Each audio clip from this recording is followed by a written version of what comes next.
PTC news का खास धार्मिक नजराना सिख सरगर्मियां लैके मैं अमनप्रीत सिंह तुहाडा सब दा स्वागत करदा हां। जिवें तुसीं जाणदे हो कि इस प्रोग्राम राहीं असीं अपने दर्शकां नूं सिख कौम दे लंघे हफ्ते दीआं कुछ खास धार्मिक गतिविधियां तों जाणू करवाने हां। इन्हां गतिविधियां दे विच खास तौर ते असीं सिख मसले, इतिहासक दिहाड़े ते देश विदेश दे विच हो रहीआं धार्मिक गतिविधियां दी जानकारी संगतां नूं दिंदे हां। सो आओ शुरुआत करदे हां धार्मिक नजराना सिख सरगर्मियां दी।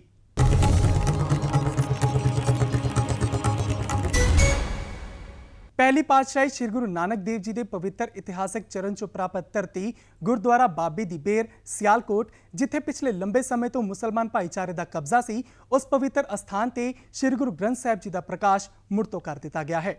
इस संबंधी जानकारी दिंदियां गुरुद्वारा बाबे दी बेर सियालकोट पाकिस्तान के ग्रंथी जसकरण सिंह अते ग्रंथी भाई मदन सिंह ने दस्सिया कि इस गुरुद्वारा साहिब नूं मुड़ तो शुरू करन दे विच खासियां मुश्किलां दा सामना करना पिया।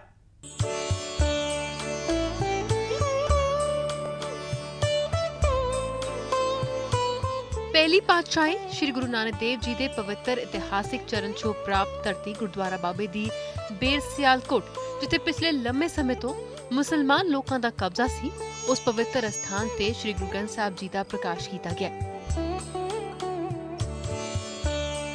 इस संबंधी जानकारी दिंदियां गुरुद्वारा बाबे दी बेर सियालकोट पाकिस्तान के ग्रंथी जसकरण सिंह ਅਤੇ ਗ੍ਰੰਥੀ ਭਾਈ ਮਦਨ ਸਿੰਘ ਨੇ ਸਾਂਝੇ ਤੌਰ ਤੇ ਦੱਸਿਆ ਕਿ ਇਸ ਸਥਾਨ ਨੂੰ ਸਿੱਖ ਸੰਗਤਾਂ ਦੇ ਦਰਸ਼ਨ ਲਈ ਖੋਲਣ ਵਾਸਤੇ ਬਹੁਤ ਹੀ ਮੁਸ਼ਕਲ ਦਾ ਸਾਹਮਣਾ ਕਰਨਾ ਪਿਆ। ਉਹਨਾਂ ਦੱਸਿਆ ਕਿ ਇਸ ਸਥਾਨ ਤੇ ਆਉਣ ਤੋਂ ਪਹਿਲਾਂ ਉਹਨਾਂ ਵੱਲੋਂ ਸਿੱਖ ਸੰਗਤਾਂ ਦੀ ਸਹਿਮਤੀ ਲੈਂਦਿਆਂ ਸ੍ਰੀ ਗੁਰੂ ਨਾਨਕ ਦੇਵ ਜੀ ਦੇ ਜਨਮ ਸਥਾਨ ਗੁਰਦੁਆਰਾ ਸ੍ਰੀ ਨਨਕਾਣਾ ਸਾਹਿਬ ਜੀ ਵਿਖੇ ਅਰਦਾਸ ਕੀਤੀ ਗਈ, ਜਿਸ ਉਪਰੰਤ ਸਿਆਲਕੋਟ ਵਿਖੇ ਆਉਣਾ ਪਿਆ। ਉਹਨਾਂ ਦੱਸਿਆ ਕਿ ਗੁਰਦੁਆਰਾ ਬਾਬੇ ਦੀ ਬੇਰ ਖੋਲਣ ਵੇਲੇ ਇੱਥੋਂ ਦੇ ਪ੍ਰਸ਼ਾਸਨ ਨੇ ਬਹੁਤ ਜ਼ਿਆਦਾ ਮਦਦ ਇਸ ਕਰਕੇ ਨਹੀਂ ਕੀਤੀ ਕਿ ਇਸ ਸਥਾਨ ਤੇ ਮੁਸਲਮਾਨ ਨਸ਼ੇੜੀ ਲੋਕਾਂ ਵੱਲੋਂ ਇੱਕ ਦਰਗਾਹ ਬਣਾਈ ਗਈ ਸੀ, ਪਰ ਜਦ ਸਿੱਖ ਸੰਗਤ ਨੇ ਇਸ ਦਾ ਵਿਰੋਧ ਕੀਤਾ ਤਾਂ ਪ੍ਰਸ਼ਾਸਨ ਅਤੇ ਵਕਫ ਬੋਰਡ ਦੇ ਚੇਅਰਮੈਨ ਸਦੀਕ ਉਲ ਫਾਰੂਕ ਨੇ ਵੀ ਇਸ ਸਥਾਨ ਨੂੰ ਖੋਲਣ ਲਈ ਸਿੱਖ ਭਾਈਚਾਰੇ ਦਾ ਸਾਥ ਦਿੱਤਾ। ਇਹ ਗੁਰਦੁਆਰਾ ਪਾਕਿਸਤਾਨ ਬਣਨੇ ਤੋਂ ਬਾਅਦ ਬੰਦ ਪਿਆ ਸੀਗਾ, ਜਿਹਦੇ ਕਿ ਹਾਲਤ ਬਹੁਤ ਮਾੜੀ ਸੀਗੀ। ਇੱਥੇ ਕਬਜ਼ਾ ਸੀਗਾ ਨਸ਼ਈਆਂ ਦਾ, ਕਾਫੀ ਸਾਰੇ ਇੱਥੇ ਹਾਲਾਤ ਖਰਾਬ ਸੀਗੇ ਤੇ ਸੰਗਤਾਂ ਦੇ ਕਹਿਣ ਦੇ ਨਾਲ 2012 ਦੇ ਵਿੱਚ ਇੱਥੇ ਸੈਯਦ ਆਸਫ ਹਾਸ਼ਮੀ ਈਟੀਪੀਬੀ ਦੇ ਜਿਹੜੇ ਚੇਅਰਮੈਨ ਸੀਗੇ, ਉਹਨਾਂ ਵੱਲੋਂ ਇੱਥੇ ਕੰਮ ਸ਼ੁਰੂ ਕਰਾਇਆ ਗਿਆ। ਲੇਕਿਨ ਕੁਛ ਹੀ ਦਿਨਾਂ ਬਾਅਦ ਜਾਂ ਕੁਛ ਮਹੀਨਿਆਂ ਬਾਅਦ ਉਹ ਇੱਥੋਂ ਚਲੇ ਗਏ, ਕਿਉਂਕਿ ਇੱਥੇ ਕਾਫੀ ਸਾਰੇ ਜਿਹੜੇ ਕਬਜ਼ਾ ਗਰੁੱਪ ਸੀਗੇ ਉਹਨਾਂ ਨੇ ਬਹੁਤ ਹੰਗਾਮਾ ਕੀਤਾ ਸੀਗਾ। ਉਹਨਾਂ ਦੱਸਿਆ ਕਿ ਭਾਰਤ ਪਾਕਿਸਤਾਨ ਵੰਡ ਤੋਂ ਬੰਦ ਰਹੇ ਇਸ ਸਥਾਨ ਦੀ ਹਾਲਤ ਬਹੁਤ ਤਰਸਯੋਗ ਹੋ ਗਈ ਸੀ ਤੇ ਇਸ ਸਥਾਨ ਦੀ ਇਤਿਹਾਸਿਕ ਇਮਾਰਤ ਨੂੰ ਸਥਾਨਕ ਮੁਸਲਮਾਨ ਲੋਕਾਂ ਵੱਲੋਂ ਢਾਉਣ ਦੀ ਕੋਸ਼ਿਸ਼ ਲਗਾਤਾਰ ਕੀਤੀ ਗਈ, ਜਿਸ ਨਾਲ ਇਮਾਰਤ ਦੀਆਂ ਦੀਵਾਰਾਂ ਤੇ ਬਣੀਆਂ ਸ਼੍ਰੀ ਗੁਰੂ ਨਾਨਕ ਦੇਵ ਜੀ, ਸ਼੍ਰੀ ਗੁਰੂ ਗੋਬਿੰਦ ਸਿੰਘ ਜੀ ਅਤੇ ਹੋਰ ਗੁਰੂਆਂ ਦੀਆਂ ਹੱਥ ਪੇਂਟਿੰਗ ਤਸਵੀਰਾਂ ਨੂੰ ਵੀ ਖਰੋਚ ਕੇ ਸਾਫ਼ ਕਰਨ ਦੀ ਕੋਸ਼ਿਸ਼ ਕੀਤੀ ਗਈ। ਭਾਈ ਜਸਕਰਨ ਸਿੰਘ ਨੇ ਦੱਸਿਆ ਕਿ ਹੁਣ ਇਸ ਸਥਾਨ ਦੀ ਸਾਂਭ ਸੰਭਾਲ ਪੂਰੀ ਗੁਰਮਰਿਆਦਾ ਅਨੁਸਾਰ ਸਿੱਖ ਸੰਗਤ ਵੱਲੋਂ ਰੋਜ਼ਾਨਾ ਸੇਵਾ ਸੰਭਾਲ ਕੇ ਕੀਤੀ ਜਾ ਰਹੀ ਹੈ। ਇਸ ਸਥਾਨ ਤੇ ਰੋਜ਼ਾਨਾ ਸ਼ਹਿਰ ਸਿਆਲਕੋਟ ਦੀਆਂ ਸਿੱਖ ਸੰਗਤਾਂ ਦੀ ਹਾਜ਼ਰੀ ਵਿੱਚ ਗੁਰੂ ਮਹਾਰਾਜ ਜੀ ਦਾ ਪ੍ਰਕਾਸ਼ ਅਤੇ ਸ਼ਾਮ ਨੂੰ ਰਹਿਰਾਸ ਉਪਰੰਤ ਸੰਗਤਾਂ ਦੀ ਹਾਜ਼ਰੀ ਵਿੱਚ ਸਮਾਪਤੀ ਕੀਤੀ ਜਾਂਦੀ ਹੈ।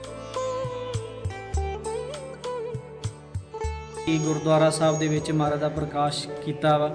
ਇੱਥੇ ਸ਼ਾਮ ਦੇ ਟਾਈਮ ਸੁਖਾਸਨ ਸਾਹਿਬ ਹੁੰਦਾ ਵਾ, ਸੁਬਹ ਦੇ ਟਾਈਮ ਆਪਣਾ ਪ੍ਰਕਾਸ਼ ਸਾਹਿਬ ਹੁੰਦਾ ਵਾ। ਇੱਥੇ ਅਸੀਂ ਅੱਜ ਜਿਹੜੀਆਂ ਲੋਕਲ ਸੰਗਤਾਂ ਵਾ, ਸੰਡੇ ਤੋਂ ਲੈ ਕੇ ਸੰਡੇ ਵਾਲੇ ਦਿਨ ਜ਼ਿਆਦਾ ਰਸ਼ ਹੁੰਦਾ, ਆਮ ਰੂਟੀਨ ਦੇ ਵਿੱਚ ਸੁਬਹ ਸ਼ਾਮ ਇਕੱਠ ਹੁੰਦਾ। ਲੇਕਿਨ ਇਸ ਟਾਈਮ ਸਾਰੀਆਂ ਸੰਗਤਾਂ ਬਹੁਤ ਖੁਸ਼ ਨੇ ਇੱਥੇ, ਕਿਉਂਕਿ ਪਾਕਿਸਤਾਨ ਦੇ ਵਿੱਚ ਸਾਨੂੰ ਸਿਆਲਕੋਟ ਦੇ ਵਿੱਚ ਸਾਡੀ ਪੁਲਿਸ ਨੇ ਬਹੁਤ ਹਿੰਮਤ ਵਧਾਈ, ਸਾਡਾ ਪੁਲਿਸ ਨੇ ਬਹੁਤ ਸਾਥ ਦਿੱਤਾ। ਲੇਕਿਨ ਕਈ ਅਫਸਰ ਐਸੇ ਵੀ ਸੀਗੇ ਜਿਨ੍ਹਾਂ ਨੇ ਸਾਨੂੰ ਧਮਕੀਆਂ ਵੀ ਲਾਈਆਂ ਕਿ ਤੁਸੀਂ ਗੁਰਦੁਆਰਾ ਨਹੀਂ ਖੋਲ੍ਹ ਸਕਦੇ, ਤੁਸੀਂ ਕਿਹਦੇ ਕੋਲੋਂ ਪੁੱਛ ਕੇ ਇੱਥੇ ਗੁਰਦੁਆਰਾ ਖੋਲ੍ਹਣ ਡਏ ਹੋ। ਐਸੇ ਵੀ ਅਫਸਰ ਹੈ ਸਨ, ਲੇਕਿਨ ਅਸੀਂ ਹਿੰਮਤ ਨਹੀਂ ਹਾਰੀ। ਬਾਬਾ ਜੀ ਦੇ ਕੰਮ ਨੇ, ਉਹ ਆਪਣੇ ਕੰਮ ਆਪੇ ਸਵਾਰ ਲੈਂਦੇ ਨੇ ਤੇ ਅਸੀਂ ਹੁਣ ਇੱਥੇ ਮਹਾਰਾਜ ਦਾ ਪ੍ਰਕਾਸ਼ ਹੋ ਗਿਆ। ਇੱਥੇ ਆਈਆਂ ਸੰਗਤਾਂ ਨੂੰ ਲੰਗਰ ਮਿਲ ਸਕਦਾ ਵਾ, ਬੈਠਣ ਨੂੰ ਜਗ੍ਹਾ, ਰਹਿਣ ਨੂੰ, ਸੌਣ ਨੂੰ, ਸਾਰਾ ਕੁਛ ਹੀ ਇੰਤਜ਼ਾਮ ਹੈ ਨੇ। ਤੇ ਅਸੀਂ ਸਾਰੀਆਂ ਸੰਗਤਾਂ ਨੂੰ ਅੱਗੇ ਅਪੀਲ ਕਰਦੇ ਹਾਂ ਕਿ ਜਿੰਨੀ ਵੀ ਸੰਗਤ ਇੱਥੇ ਆ ਸਕਦੀ ਆਓ, ਦਰਸ਼ਨ ਕਰੋ ਆ ਕੇ ਤੇ ਆਪਣੇ ਜੀਵਨ ਸਫਲਾ ਕਰੋ। ਉਨ੍ਹਾਂ ਦੱਸਿਆ ਕਿ ਗੁਰਦੁਆਰਾ ਸਾਹਿਬ ਜੀ ਦੀ ਇਮਾਰਤ ਨੂੰ ਰੰਗ ਰੋਗਨ ਕਰਾਉਣ ਵੇਲੇ ਸਿੱਖ ਗੁਰੂਆਂ ਦੀਆਂ ਪੁਰਾਤਨ ਹੱਥ ਪੇਂਟਿੰਗ ਤਸਵੀਰਾਂ ਨੂੰ ਵੀ ਸੰਭਾਲ ਕੇ ਸੰਗਤਾਂ ਦੇ ਦਰਸ਼ਨਾਂ ਲਈ ਰੱਖਿਆ ਗਿਆ। ਭਾਈ ਜਸਕਰਨ ਸਿੰਘ ਨੇ ਦੁਨੀਆ ਭਰ ਦੀਆਂ ਸਿੱਖ ਸੰਗਤਾਂ ਨੂੰ ਅਪੀਲ ਕੀਤੀ ਕਿ ਉਹ ਪਾਕਿਸਤਾਨ ਯਾਤਰਾ ਦੌਰਾਨ ਗੁਰਦੁਆਰਾ ਬਾਬੇ ਦੀ ਬੇਰ ਸਿਆਲਕੋਟ ਵਿਖੇ ਆਉਣ, ਜਿੱਥੇ ਸੰਗਤਾਂ ਦੇ ਰਹਿਣ ਲਈ ਰਿਹਾਇਸ਼ ਅਤੇ ਲੰਗਰ ਆਦਿ ਦੇ ਸਮੂਹ ਪ੍ਰਬੰਧ ਕੀਤੇ ਗਏ ਨੇ। ਉਨ੍ਹਾਂ ਦੱਸਿਆ ਕਿ ਗੁਰਦੁਆਰਾ ਸਾਹਿਬ ਜੀ ਦੇ ਅੰਦਰ ਪਿਛਲੇ ਸਮੇਂ ਸ਼ਰਾਰਤੀ ਅਨਸਰਾਂ ਵੱਲੋਂ ਬਣਾਈ ਗਈ ਦਰਗਾਹ ਦੀ ਇੱਕ ਪਾਸੇ ਮੌਜੂਦ ਹੈ, ਪਰ ਗੁਰਦੁਆਰਾ ਅੰਦਰ ਆਉਣ ਲਈ ਮੁਸਲਮਾਨ ਲੋਕਾਂ ਨੂੰ ਮਨਾਹੀ ਹੈ ਤੇ ਗੁਰਦੁਆਰਾ ਸਾਹਿਬ ਜੀ ਦੇ ਮੁੱਖ ਗੇਟ ਤੇ ਪੁਲਿਸ ਦਾ ਨਾਕਾ ਲੱਗਿਆ ਹੋਇਆ ਹੈ ਤਾਂ ਜੋ ਗੁਰਦੁਆਰਾ ਸਾਹਿਬ ਅੰਦਰ ਕੋਈ ਸ਼ਰਾਰਤੀ ਅਨਸਰ ਵੜ ਕੇ ਕੋਈ ਨੁਕਸਾਨ ਨਾ ਪਹੁੰਚਾ ਸਕੇ।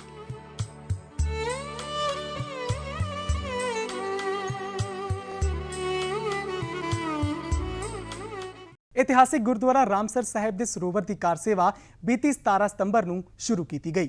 ਸ਼੍ਰੋਮਣੀ ਗੁਰਦੁਆਰਾ ਪ੍ਰਬੰਧਕ ਕਮੇਟੀ ਵੱਲੋਂ ਇਸ ਸਰੋਵਰ ਦੀ ਕਾਰ ਸੇਵਾ ਬਾਬਾ ਕਸ਼ਮੀਰ ਸਿੰਘ ਭੂਰੀ ਵਾਲਿਆਂ ਨੂੰ ਸੌਂਪੀ ਗਈ। ਇੱਥੇ ਸਮਾਂ ਹੋ ਚੱਲਿਆ ਇੱਕ ਛੋਟੀ ਜਿਹੀ ਬ੍ਰੇਕ ਤੋਂ ਬਾਅਦ ਮੁੜ ਹਾਜ਼ਰ ਹੁੰਨੇ ਹਾਂ।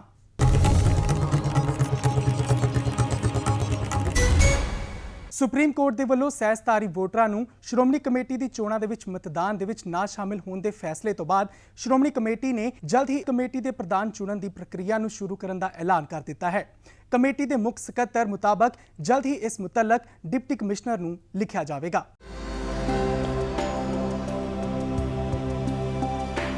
ਸੁਪਰੀਮ ਕੋਰਟ ਵੱਲੋਂ ਸਹਿਕਾਰੀ ਵੋਟਰਾਂ ਨੂੰ ਸ਼੍ਰੋਮਣੀ ਗੁਰਦੁਆਰਾ ਪ੍ਰਬੰਧਕ ਕਮੇਟੀ ਦੇ ਚੋਣਾਂ ਦੇ ਵਿੱਚ ਮਤਦਾਨ ਨਾ ਕਰਨ ਦੇ ਫੈਸਲੇ ਤੋਂ ਨਾਲ-ਨਾਲ 2011 ਵਿੱਚ ਚੁਣੇ ਗਏ ਹਾਊਸ ਨੂੰ ਹੀ ਬਹਾਲ ਕਰਨ ਦੇ ਹੁਕਮ ਤੋਂ ਬਾਅਦ ਸ਼੍ਰੋਮਣੀ ਕਮੇਟੀ ਨੇ ਨਵੇਂ ਪ੍ਰਧਾਨ ਦੀ ਚੋਣ ਪ੍ਰਕਿਰਿਆ ਸ਼ੁਰੂ ਕਰ ਦਿੱਤੀ ਹੈ।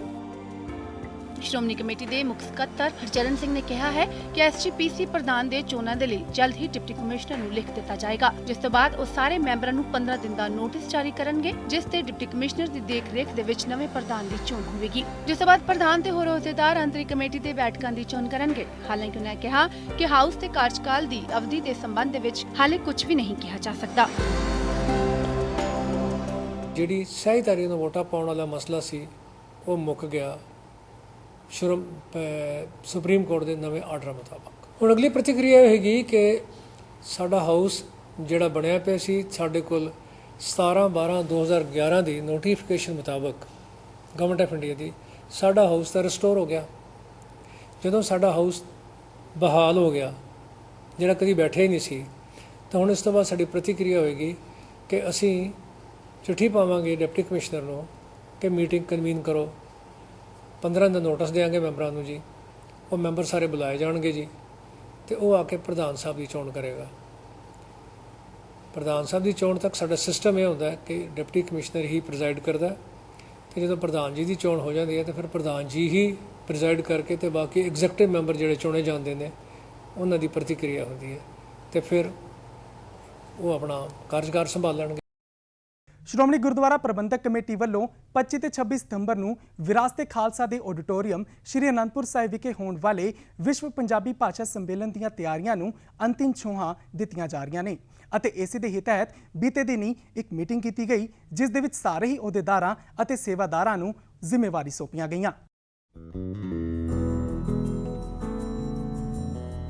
ਸ਼੍ਰੋਮਣੀ ਗੁਰਦੁਆਰਾ ਪ੍ਰਬੰਧਕ ਕਮੇਟੀ ਵੱਲੋਂ 25-26 ਸਤੰਬਰ 2016 ਨੂੰ ਵਿਰਾਸਤ-ਏ ਖਾਲਸਾ ਦੇ ਆਡੀਟੋਰੀਅਮ ਸ੍ਰੀ ਅਨੰਦਪੁਰ ਸਾਹਿਬ ਵਿਖੇ ਹੋਣ ਵਾਲੇ ਵਿਸ਼ਵ ਪੰਜਾਬੀ ਭਾਸ਼ਾ ਸੰਮੇਲਨ ਦੀਆਂ ਤਿਆਰੀਆਂ ਨੂੰ ਅੰਤਿਮ ਛੋਹਾਂ ਦਿੱਤੀਆਂ ਜਾ ਰਹੀਆਂ ਨੇ।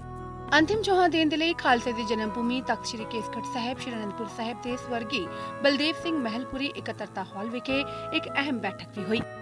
ਸ਼੍ਰੋਮਣੀ ਕਮੇਟੀ ਸਕੱਤਰ ਨੇ ਕਿਹਾ ਕਿ ਇਹ ਇਕੱਤਰਤਾ ਵਿਸ਼ਵ ਪੰਜਾਬੀ ਭਾਸ਼ਾ ਸੰਮੇਲਨ ਸੰਬੰਧੀ ਲੋੜੀਂਦੇ ਪ੍ਰਬੰਧ ਪੂਰੇ ਕਰਨ ਲਈ ਤੇ ਸਬ ਕਮੇਟੀਆਂ ਵਿੱਚ ਸ਼ਾਮਿਲ ਅਕਾਦਮਿਕ, ਪ੍ਰਬੰਧਕੀ, ਰਿਹਾਇਸ਼, ਲੰਗਰ, ਰਜਿਸਟ੍ਰੇਸ਼ਨ, ਸਜਾਵਟ, ਫਾਈਲ ਕਵਰ, ਸਨਮਾਨ ਚਿੰਨ੍ਹ, ਹੋਰਡਿੰਗਸ, ਮੀਡੀਆ ਅਤੇ ਟਰਾਂਸਪੋਰਟ ਦੇ ਕਾਰਜਾਂ ਬਾਰੇ ਵਿਚਾਰ ਕਰਨ ਲਈ ਹੋਈ ਹੈ। ਇਸ ਦੌਰਾਨ ਸਬ ਕਮੇਟੀਆਂ ਦੇ ਅਧਿਕਾਰੀਆਂ ਦੀ ਜ਼ਿੰਮੇਵਾਰੀ ਨੂੰ ਯਕੀਨੀ ਬਣਾਇਆ ਗਿਆ ਤਾਂ ਜੋ ਸੰਮੇਲਨ ਸਮੇਂ ਕਿਸੇ ਕਿਸਮ ਦੀ ਕੋਈ ਰੁਕਾਵਟ ਪੇਸ਼ ਨਾ ਆਏ। ਉਨ੍ਹਾਂ ਕਿਹਾ ਕਿ ਸ਼੍ਰੋਮਣੀ ਕਮੇਟੀ ਵੱਲੋਂ ਆਉਣ ਵਾਲੇ ਵਿਦਵਾਨਾਂ ਦੀ ਰਿਹਾਇਸ਼ ਲਈ ਢੁਕਵੇਂ ਪ੍ਰਬੰਧ ਕਰ ਲਏ ਗਏ ਨੇ ਤੇ ਬਾਕੀ ਦੇ ਕਾਰਜਾਂ ਨੂੰ ਵੀ ਜਲਦ ਹੀ ਅੰਤਿਮ ਛੋਹਾਂ ਦੇ ਕੇ ਮੁਕੰਮਲ ਕਰ ਲਿਆ ਜਾਏਗਾ। ਸ਼੍ਰੋਮਣੀ ਗੁਰਦੁਆਰਾ ਪ੍ਰਬੰਧਕ ਕਮੇਟੀ ਵੱਲੋਂ ਸ਼੍ਰੀ ਅਨੰਦਪੁਰ ਸਾਹਿਬ ਦੀ ਪਵਿੱਤਰ ਧਰਤੀ ਤੇ ਪਹਿਲਾ ਵਿਸ਼ਵ ਪੰਜਾਬੀ ਸੰਮੇਲਨ ਜਿਹੜਾ 25-26 ਤਰੀਕ ਨੂੰ ਕਰਵਾਇਆ ਜਾ ਰਿਹਾ, ਉਸ ਸੰਬੰਧ ਦੇ ਵਿੱਚ ਰੂਪਰੇਖਾ ਨੂੰ ਅੰਤਮ ਛੋਹਾਂ ਦੇਣ ਦੇ ਲਈ ਵੱਖ-ਵੱਖ ਸਬ ਕਮੇਟੀਆਂ ਦੀ ਜਿਹੜੀ ਮੀਟਿੰਗ ਰੱਖੀ ਗਈ ਹੈ, ਜਿਨ੍ਹਾਂ ਵਿੱਚ ਲੰਗਰ ਸਾਹਿਬ ਕਮੇਟੀ, ਰਿਹਾਇਸ਼ ਸਾਹਿਬ ਕਮੇਟੀ, ਪਬਲਿਸਿਟੀ ਨਾਲ ਸੰਬੰਧਿਤ ਮਸਲੇ ਜਿਹੜੇ ਉਹਨਾਂ ਨੂੰ ਅੰਤਮ ਛੋਹਾਂ ਦੇਣ ਦੇ ਲਈ ਮੀਟਿੰਗ ਹੋ ਰਹੀ ਆ। ਇਹਦੇ ਵਿੱਚ ਕਿਉਂਕਿ ਇਹ ਵਿਸ਼ਵ ਪੱਧਰ ਦੇ ਪੰਜਾਬੀ ਭਾਸ਼ਾ ਸੰਮੇਲਨ ਹੋ ਰਿਹਾ, ਇਹਦੇ ਵਿੱਚ ਸਾਡਾ ਯਤਨ ਹੈ ਕਿ ਸ਼੍ਰੋਮਣੀ ਗੁਰਦੁਆਰਾ ਪ੍ਰਬੰਧਕ ਕਮੇਟੀ ਦਾ ਜਿਹੜਾ ਪਹਿਲਾ ਨਵੇਕਲਾ ਉਪਰਾਲਾ ਮਾਨਯੋਗ ਪ੍ਰਧਾਨ ਸਾਹਿਬ ਨੇ ਸਾਡੇ ਜ਼ਿੰਮੇ ਪਾਇਆ ਹੋਇਆ, ਉਹਦੇ ਲਈ ਅਸੀਂ ਯਤਨ ਕਰਾਂਗੇ ਕਿ ਵਧੀਆ ਜਿਹੜੀ ਆ ਉਹਦੀ ਪ੍ਰੋਗਰੈਸ ਆ ਉਹ ਦੇਣ ਦੇ ਸਮਰੱਥ ਹੋ ਸਕੀਏ। ਸ਼੍ਰੋਮਣੀ ਗੁਰਦੁਆਰਾ ਪ੍ਰਬੰਧਕ ਕਮੇਟੀ ਦੇ ਅੰਤਰਿੰਗ ਮੈਂਬਰ ਜਥੇਦਾਰ ਕਰਨੈਲ ਸਿੰਘ ਪੰਜੋਲੀ ਦੀ ਅਗਵਾਈ ਦੇ ਵਿੱਚ ਇੱਕ ਵਫਦ ਨੇ ਬੀਤੇ ਦਿਨੀ ਵਿਦੇਸ਼ ਮੰਤਰੀ ਸੁਸ਼ਮਾ ਸਵਰਾਜ ਦੇ ਨਾਲ ਮੁਲਾਕਾਤ ਕੀਤੀ, ਜਿਸ ਦੇ ਵਿੱਚ ਉਹਨਾਂ ਨੇ ਸੁਸ਼ਮਾ ਸਵਰਾਜ ਨੂੰ ਜਾਣੂ ਕਰਵਾਇਆ ਕਿ ਵਿਦੇਸ਼ਾਂ ਦੇ ਵਿੱਚ ਰਹਿ ਰਹੇ ਸਿੱਖਾਂ ਨੂੰ ਕੀ ਮੁਸ਼ਕਿਲਾਂ ਆ ਰਹੀਆਂ ਨੇ ਤੇ ਕੁਝ ਸੁਝਾਅ ਵੀ ਉਹਨਾਂ ਨੇ ਸੁਸ਼ਮਾ ਸਵਰਾਜ ਨੂੰ ਦਿੱਤੇ।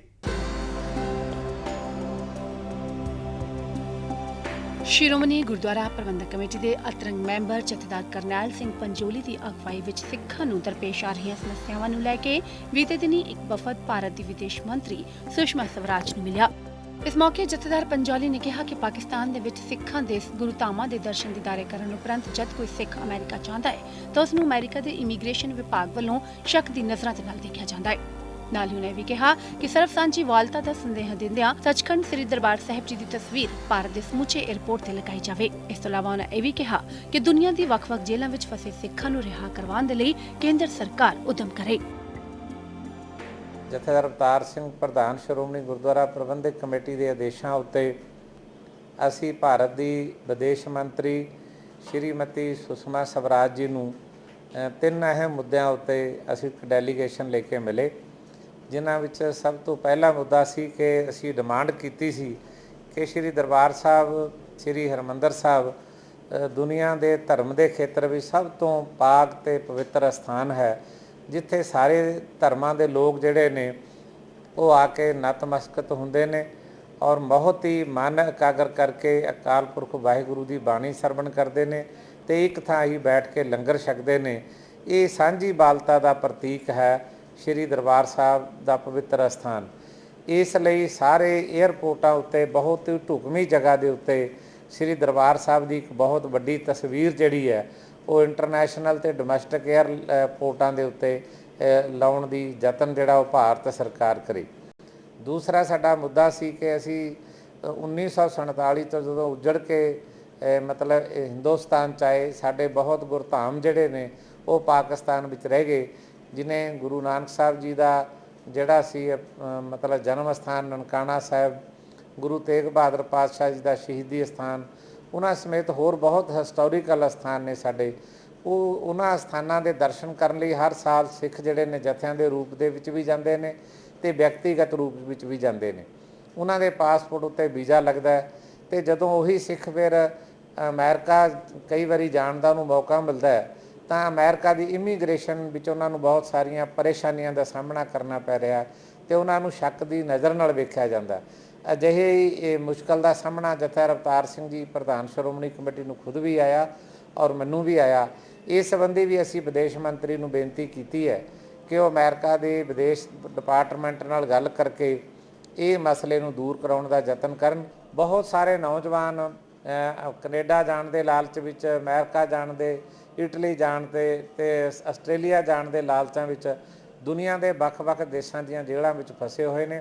ਪਿੱਛੇ ਮਾਪੇ ਤੜਫ ਰਹੇ ਨੇ, ਆਰਥਿਕ ਤੌਰ ਤੇ ਉਹਨਾਂ ਦਾ ਬਹੁਤ ਵੱਡਾ ਨੁਕਸਾਨ ਹੋ ਰਿਹਾ ਤੇ ਉਹਦੇ ਸੰਬੰਧੀ ਵੀ ਅਸੀਂ ਵਿਦੇਸ਼ ਮੰਤਰੀ ਜੀ ਨੂੰ ਮਿਲੇ ਹਾਂ ਕਿ ਜਿੰਨੀ ਛੇਤੀ ਹੋ ਸਕਦਾ ਦੁਨੀਆ ਭਰ ਦੇ ਸਾਰੇ ਮਤਲਬ ਜਿਹੜੇ ਦੇਸ਼ ਨੇ ਉਹਨਾਂ ਦੀਆਂ ਜੇਲ੍ਹਾਂ ਵਿੱਚ ਜਿਹੜੇ ਸਿੱਖ ਨੌਜਵਾਨ, ਪੰਜਾਬੀ ਨੌਜਵਾਨ ਫਸੇ ਹੋਏ ਨੇ, ਉਹਨਾਂ ਨੂੰ ਜਿੰਨੀ ਛੇਤੀ ਹੋ ਸਕਦਾ ਉਹ ਵਾਪਸ ਲਿਆਉਣ ਦਾ ਯਤਨ ਜਿਹੜਾ ਉਹ ਭਾਰਤ ਦੀ ਵਿਦੇਸ਼ ਡਿਪਾਰਟਮੈਂਟ ਕਰੇ।